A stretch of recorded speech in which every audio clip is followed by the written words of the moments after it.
Welcome to your third week. This week we're going to talk about market efficiency, which is basically a culmination of the supply and demand model that we started talking about last week.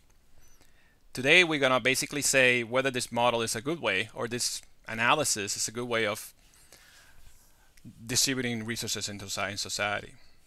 A good way to start about the discussion about this is to look at all the useless things out there that people are selling and buying today. So here's some examples that I've found over the years. Here's a teacher that allows you to tell someone that's scratching your back where exactly you want them to scratch your back. So you want it as a lower part, you can say J10, or if it's a higher part, you can say A1. Very useful thing. Sells on eBay for about $30. Teacher with a scratching your back chart on the back. Here's another one. You're really lazy and don't like to move your head around to lick the cone or the ice cream cone, you can buy this electric ice cream cone that actually rotates the ice cream for you. So all you have to do is to stick your tongue out and eat your ice cream that way. Not much effort. Most people will consider useless, but some people actually buy this for about $15 on eBay if they don't really want to move their head around to lick the ice cream cone. It's one of the best examples of a completely useless thing I've seen in the last 6 years. Demand for this has been completely off the charts. This is a Snuggie, sell everywhere, Walgreens, CVS, online, on TV. It's basically regular, sheets with sleeves. And people buying this for about, I think it's $20, $25. I would consider this a completely useless thing. You can just take the regular throw or a sheet and put it on top of you, but people buy this all the time. And then when you see all those things, you can think about, well, is this a sign that the market is not really good at delivering products and people actually spend money on this? And the answer is no, because every time there's a trade, either for a Snuggie or for anything, clearly the person selling the Snuggie or selling the thing is getting some value, but the person buying it also is getting some value, and that's the whole point. The person is buying it, and that happens with any trade, even if you're trading a fish for a flower, or when you're buying anything like a car. The person selling the car is getting some value, and the person buying the car, regardless if this is a car that's going to make her life or his life better, is getting some value because at the moment of trading, the person thought that this was actually is going to improve their life, and very much that can actually probably improve their life. But that's not the point. The point is that the trade is occurring because both persons thought it was in their benefits to trade, and if they are trading, they're increasing their value. So every time a trade occurs, there's value created for both the seller and the buyer.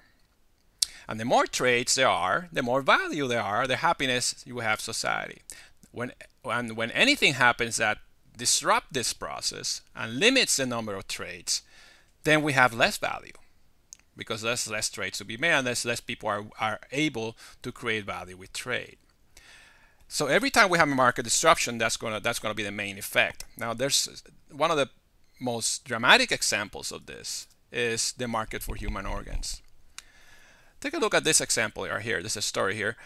The person started to sell the hair organ in eBay on Friday, and the bid started at $25,000. Clearly, the person was only selling one kidney. You need 2 kidneys to survive. We don't know the reasons this person had to sell his or her organ, but we know that she was willing to sell it. Now it started at $25,000 on Friday. This is how much it ended up on Sunday, $6 million. So clearly, there was a lot of people willing to pay a lot of money for this. Now eBay caught word of this auction on Monday and they put it down. So this trade never happened, and this not allowed to happen legally in the US. We're not allowed to sell organs. But clearly the people selling this organ was going to get benefit from it, and the person buying the organ was going to get a lot of benefit from it, but the trade never occurred.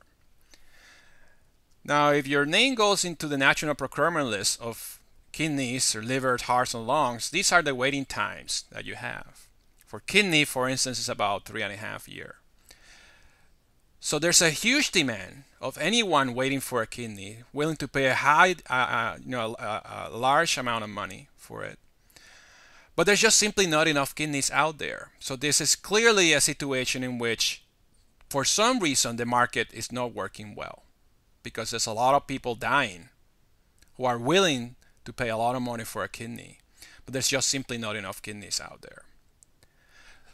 So I'm going to give you a chance to talk about this really controversial market. Ethical and moral considerations abound at the end of the week. But I want you to talk about this using the tools that you learned throughout the week of how to use a model of supply and demand to analyze when is the market efficient, when is the market not efficient, and what are the consequences of disruptions to the efficiency of a market using the supply and demand model. Hopefully that model will be useful for you to understand a problem like this one, and then you'll have a better context or perspective to discuss with your peers whether you think there's anything out there that could be done to solve this problem of a shortage for human organs. So hopefully you enjoyed the week. If you have any questions, send me an email. I will post any more updates later on. Good luck and enjoy the week.